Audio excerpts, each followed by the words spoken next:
New members are so important. So thank you, Rick, for joining us. And I don't think I've met you before, Matt, so welcome. Are you related? It's in a Koop. Yes. By chance. I'm his mom. Oh. Yeah. He's my favorite professor. Oh, you go to the seminary Yeah. for graduate school? Yeah. Good for you. Wonderful. Now, are you ready? Okay. I'm not going to tell most of you people who have been in Serra for 20 years too much more than you already know, but maybe some things will strike your fancy and you'll want to get involved, get more involved. I think that what we all need, because we all need to keep inviting, even when they say no, you invite again. I can't remember, there was somebody, I don't know if it was Jeff, but there was somebody that you invited, and they said no, and then I invited and they said yes. They all say yes. Well, invited you. Yeah, well, you invited me. Good thing And I said yes. I could see the fruits there. But anyway, you know, you have to keep inviting. But one thing you have to have in your head is the elevator speech about why are you a Serra? Because I was just at a gathering in St. Cloud, and there was this lady there who was helping to serve the dinner that all the Serras were working at. And I said, well, when are you going to join Serra? And her friend said, well, she already prays for vocations. Well, that's good, but that's not the reason not to be a Serran, because we don't just pray for vocations, right? We have all sorts of activities in which we support and affirm vocations. We get to know more priests. We get to hear their vocation stories and personally meet them, right? We are, of course, as the line goes, aggregated by the Vatican to promote vocations. Okay, the Vatican itself said this is the organization you need to join. So that's why we have joined Serra. Not just because we pray for vocations, but because there's a community, right? There's a community of people that have the same thoughts and the same focus and same activities where we support, you know. The Archbishop is very supportive of Serra. And we really appreciate his leadership, right? I wanted to give you some statistics that I read recently. That in 1965 there were an estimated 60,000 Catholics, and Catholic priests, 60,000 Catholic priests serving a population of 45.6 million. Still sounds like a really low number of priests for how many Catholics, right? Well, now in 2022, 57 years later, the priest number has dropped 40% to around only 35,000, and the Catholic population has risen to 72 million, or 50%. Yeah, a lot of Hispanics, obviously, you know, but the Catholic population is growing. And how about these numbers? In 1950, there was one priest for every 652 Catholics. And 60 years later, in 2010, there was one priest for every 1,600 Catholics. And it's worse in many areas, okay? Especially some of these big cities. Dallas, one priest for 6,000 Catholics. Los Angeles, one priest for almost 4,000 Catholics. And New York, one priest for over 2,000 Catholics. I just found out that the Diocese of St. Cloud, did I write that down? I didn't. The Diocese of St. Cloud has such a vital and emergency kind of, what's the word? Can't even think of it. There's not enough priests, okay? In St. Cloud, we have only 50 priests that are active and 140 some parishes. And of those priests, of course, some have to work at the chancery. Okay, somebody has to be the vocation director, somebody has to be the chancellor. So there's probably 5 or 10 priests that are there at the cathedral. And all these priests are, I'm telling you, overwrought with long hours, okay?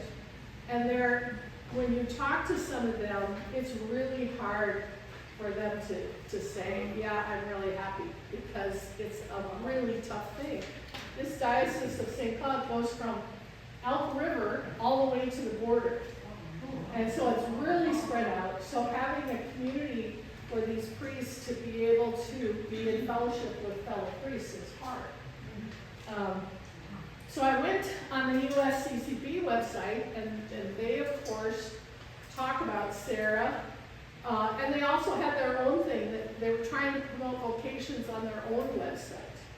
And of course, there were 5 things that they recommended. First, prayer, foundation of any ministry to a vocation, right? Prayer has to be it. And Jesus himself said that we are to beg the master of the harvest to send laborers to the vineyard. So if we want more priests, sisters, brothers, deacons, we all need to beg, okay? So I know that you're all praying.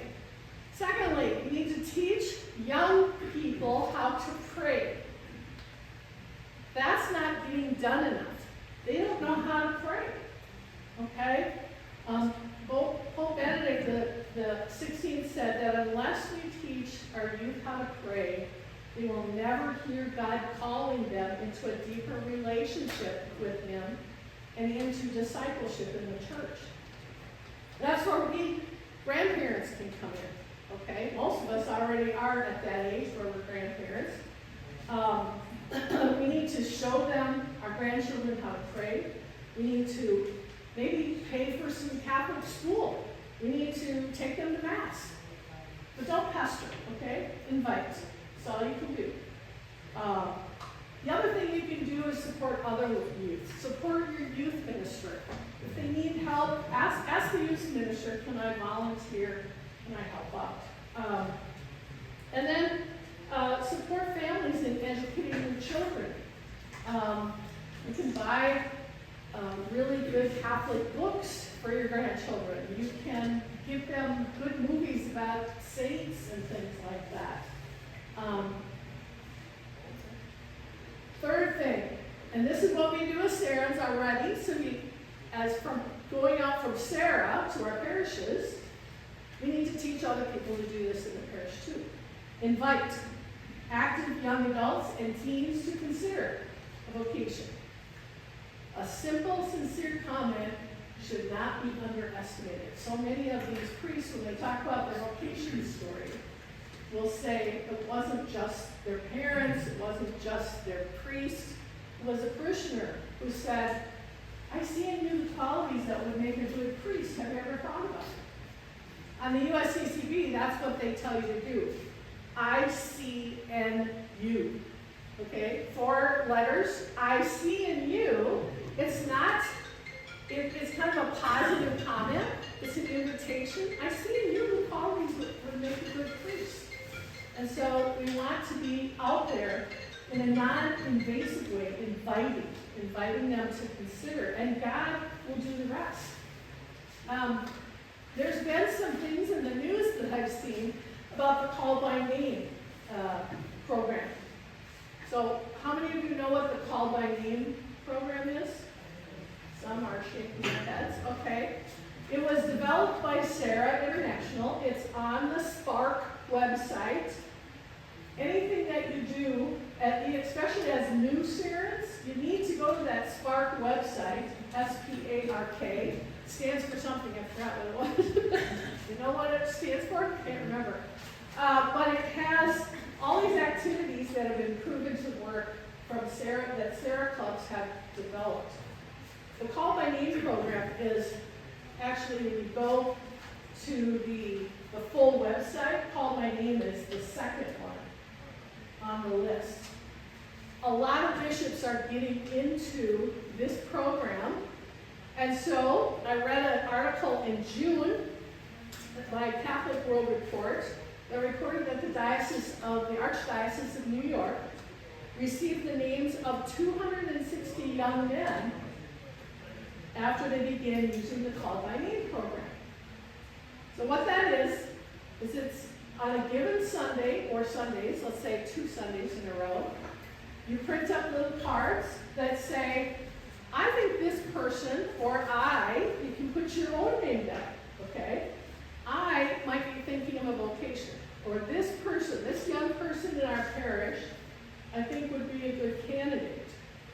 And you don't have to put your name down as the nominating person because it doesn't matter, but we need their contact information. Those cards are collected, given to the vocation director and the bishop, and then they will contact all these young men or women, as the case may be, and host, some sort of gathering. And in some of the dioceses, the Serra members will attend that too. And it's really for 18 years of age or older. So it's not for the little server boy who hasn't graduated yet, but asking parishioners to suggest either their own names or those of others who would be good candidates for priesthood or religious life or the diaconate. I did bring this up to Archbishop Hebda in the spring when I met him, and he was, very positive about it, but he said we need to talk to the vocation director, and I haven't met with him yet. Hopefully this fall, I will meet with him. But I also saw yesterday that a story that the Denver diocese had also done it in May. So May was a good time because it's the 4th Sunday of Easter is Good Shepherd Sunday. So it's all about vocations, especially to the priesthood. So they use that as a jumping off point for this program. So the Catholic News Agency reported Monday that 900 names, 900 in the Archdiocese of Denver were submitted to consider a vocation. They'd already started contacting them, and already 70 young men have accepted an invitation to talk about a vocation. Okay, so those are the numbers you're working with, so that's why you got to do the whole diocese, hopefully. But at least what we're going to do with the Diocese of St. Cloud, I meet with the bishop tomorrow, is the vocation director asked me to ask the bishop. So he already has heard about this, because you see the USCCB wrote a paper, their Committee for Vocations, they wrote a paper, and it's called A Future Full of Hope, a National Strategy for Vocations to the Priesthood and Religious Life, and it talks about called by name. Okay? So this may be catching fire, this call by name program. So I hope you'll be amenable to that, because what we need, if you go on the Sparkle website, everything you need to know, from the timeline, from steps, it's all been done by other Serra clubs, and they just upload it to the site, and all you gotta do is follow it, okay? You need a couple members in each parish to go to talk to the pastor. Hopefully, if the bishop says, I want you guys to do this, that won't be a problem. And then you choose 2 Sundays to do it. You advertise in the bulletin the week before. You have 2 Sundays where you hit the bishop, the priest, the pastor at your church. Hopefully, will do a homily dedicated to vocations. He will maybe even tell his own vocation story. And then you collect the cards, and you thank people. You give the pastor a list, so he knows who in his own parish he needs to talk to. And when a lot of places, when the bishop invites his people to a dinner, they invite the pastor too, which I think is a really good idea, right? To join the pastor to these young people who are considering a vocation.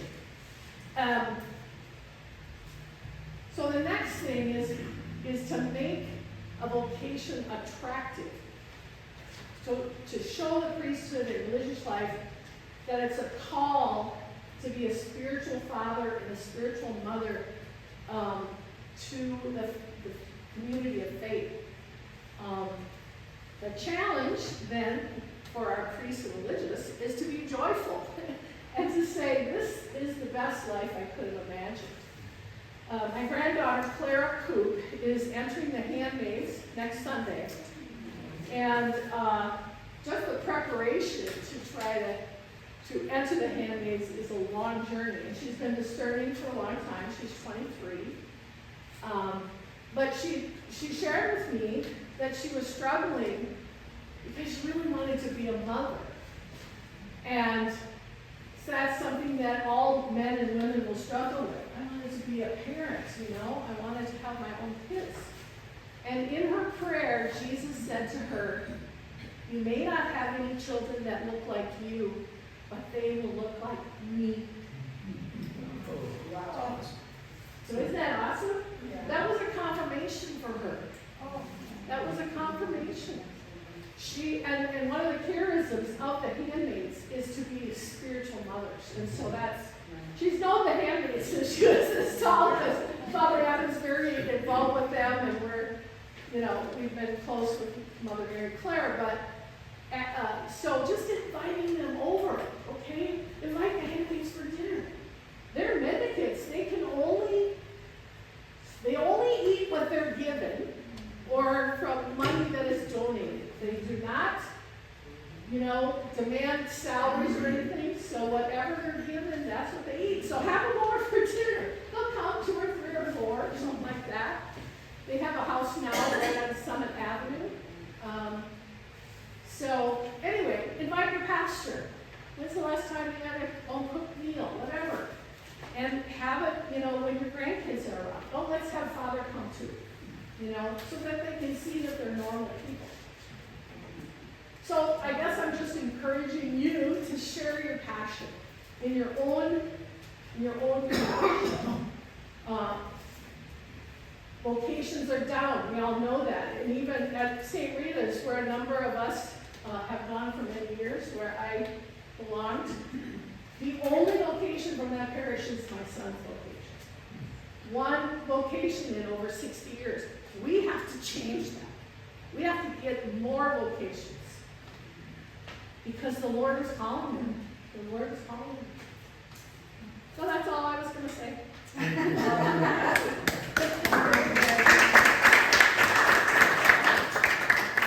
want to say anyone that knows Debbie and Steve Koop, know that these they people have a know? priest in St. Paul Archdiocese, like Evan Koop. He needs our prayers every night, and we include him in all our priests. Yes, and they do. They need your prayers. All these priests working so hard. Yeah. Mike, for you today. Jeff, two-part question, but maybe for the benefit of everybody here, but we've got 3 or 4 that have come into the club in the last Yeah. 6 months. Anyways, would you just explain what the district governor, which is your title, what the role is, what the... Sure. And secondly, don't very often get this opportunity, would you tell us the highlights of your last 3 years? 2 years. Because you really, I think, resurrected the district governor position and just done a bang-up job. So a couple minutes to brag.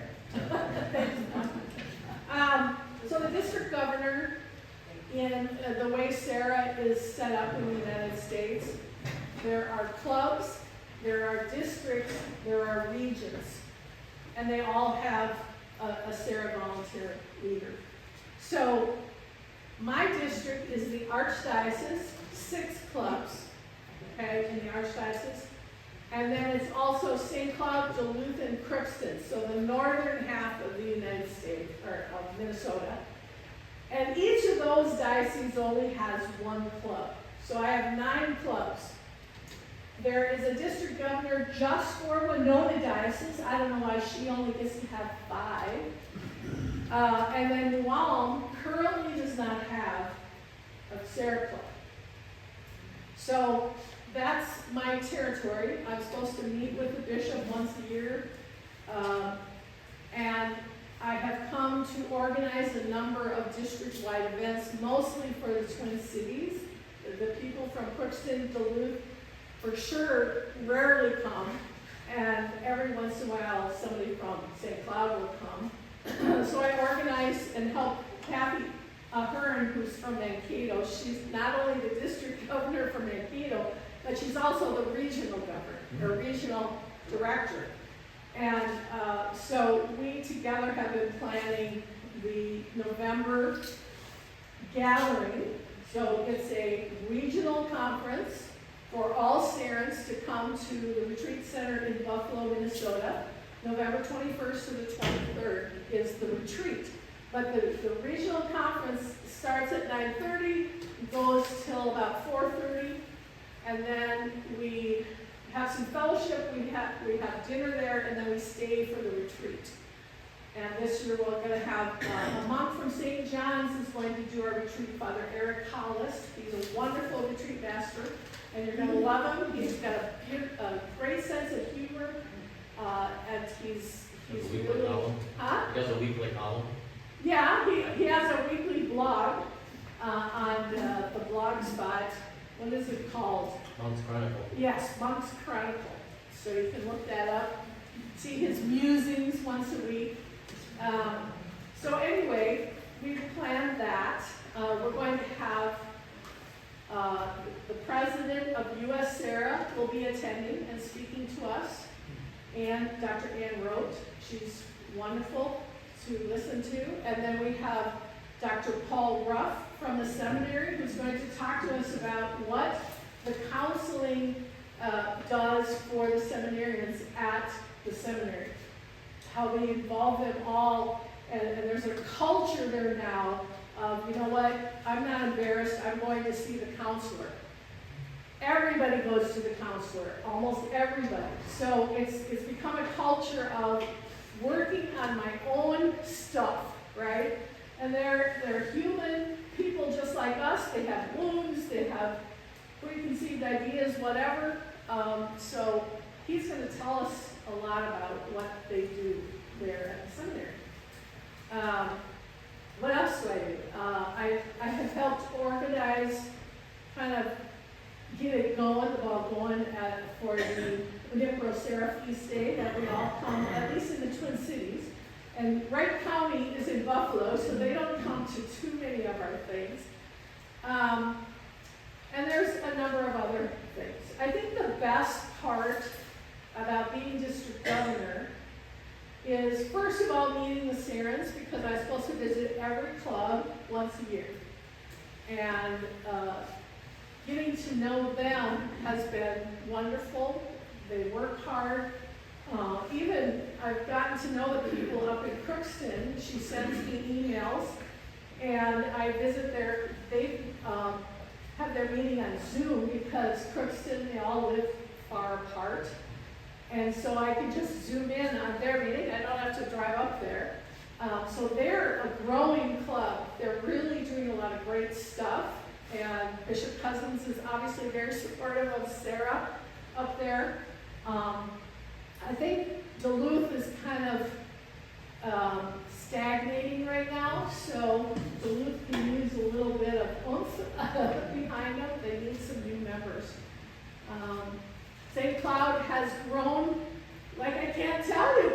They doubled in the last year. They won the contest for the Nipro Serra missionaries, and they got $500 from Serra International, because they were of the small clubs. They had gotten the most new members, and it's keeping going. So those new members are inviting their friends and other members.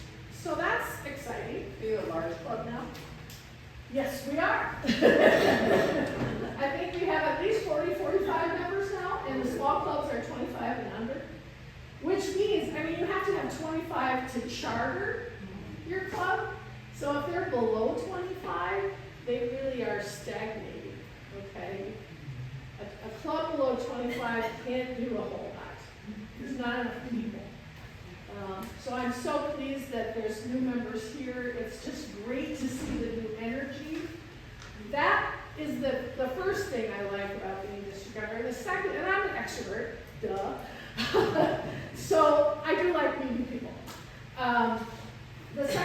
been like, is I've really gotten to know the people above me. I've gotten to know the regional director, the president of US Serra. I go to the rally and people call me by first name. They know the district governor, you know? And we collect in your dues, we collect just a little money for the district governor. If I have expenses traveling, the only thing I have submitted was I thought, okay, when I become the new district governor, I want to go to the rally, and they helped with that expense, okay? So the district helped pay my expense, and we collect a little bit from every member, like $2, I think, for the regional director, same thing. If she has travel expenses she has Wisconsin, Minnesota, and North and South Dakota in our region. We've had some participation from North Dakota, which is really, really nice, but South Dakota, they don't come, they don't answer emails, but I don't know where they're at. And Wisconsin, some people there are finding out that there's actually a regional conference, because they said, well, I never knew about this, because the people that got the email announcing it never passed it on. So she's working hard to bring some more people from Wisconsin to our regional conference. But those are the two things I thought that I would say I liked. Did you ask? Yeah. Can you just start Koop clubs thinking about people who have passed away through the year? Yeah, So I was we just don't thinking get them about all- that We myself. don't get them all the week or the day I before. know, I was thinking, okay, so September 1, I will be sending something out. Probably I should do it this week. I should send it out now so I can get into their newsletters, the people who do have newsletters, to consider who were the people that, from our club who passed away. We need a picture, we need a description, especially of their activities in Serra. So if there's somebody with a long memory that knows when they were active, because a lot of these people that have passed away after not being active for a while. We were able to contact Serra USA. And get Serra some of that, International, get yes. information. that helps. Bob Labatt said he would do it next time, but that was a verbal and the retreats. Okay, So haven't heard from him since. so how long are you guys doing it? They're putting together we have a memorial service on our weekend retreat where we honor those who have passed from every club. And so Mary and Alan have all the stuff now to put it together.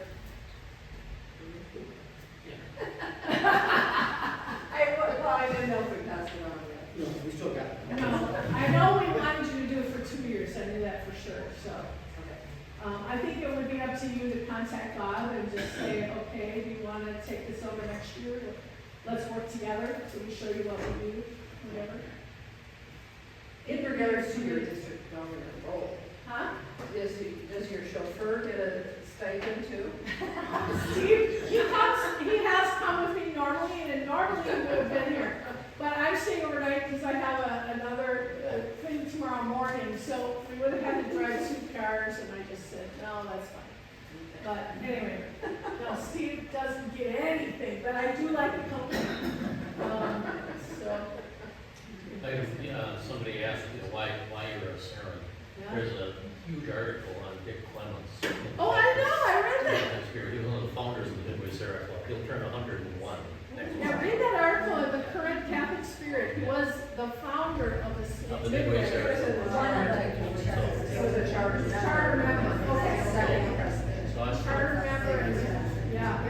I recall that Dick was kind of bigger than life all the time. Oh. I recall when somebody said, well, why should we be active Serrans? He looked at him and said, if we don't have priests, we don't have Eucharist, and I'm not going to let that happen.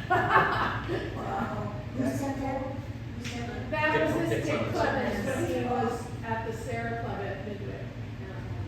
Yeah, you gotta have an answer for that. You gotta have an answer for it, because there are those people, and I've met them, who go, oh, I can't believe we gotta pay so much money for this, for these dues. Why do we do that? Let's just pray for vocations, you know? But that money, your dues goes a long way to help organize things like our website. They made a new website 2 months ago, and if you haven't been there, it is so much easier to get around. And right on the front page is a link to Spark. Right on the front page is a link to how do I find a club. I mean, they really organized it so much better. And that's where some of your money goes, because they're doing publicity for Serra throughout the whole United States. You know, all the people who work there, except 3, the president, all the board members, they don't take a dime. You know, so there's a lot of people working, and they really spread the money thin.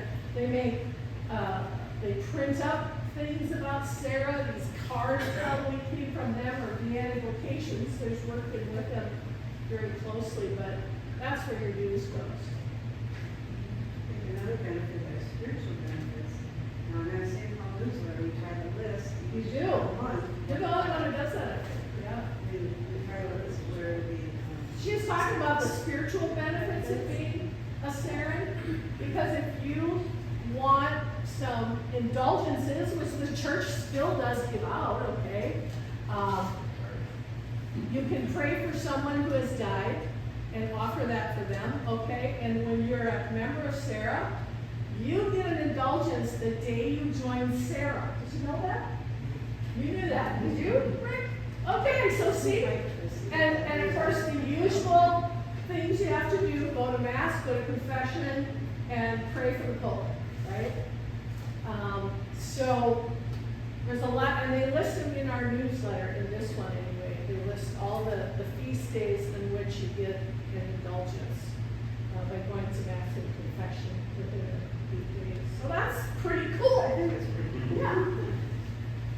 Send me notes. Anything else? I think we're done.